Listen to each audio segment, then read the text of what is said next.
Hello，大家节日好！不知道朋友们有没有出去玩？对于我们水族人来说呢，这个节日热门的并不是景区，而是某些人的评论区。相信大家的瓜呢吃的也都差不多了，我就不做分析了。就像郭德纲老师说的一样，颠覆这个行业的你必须是这个行业的精英，你一个是吧？怎么可能？再加上79元的事情呢刚刚过去，你又来这么一出的话，这些水族爱好者怎么看待呢？其实，在这些事情之前呢，就有朋友问过我，我不太想说。那现在看来的话，说不说也无所谓了。有些朋友问呢，谁谁谁长得好看，是不是说的就对？有些人呢，穿了一身白大褂，是不是说的就有权威？而水族行业呢，已然是被资本盯了好久，他们不可能不下手，而某些人呢，就是他们下手的一个表现。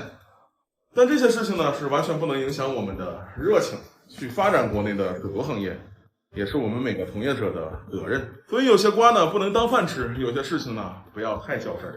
过节了嘛，总该有点事儿让大家乐呵乐呵。但是吃瓜呢，奉劝大家要理性。最后，祝大家双节过得开心，在外一定要安全。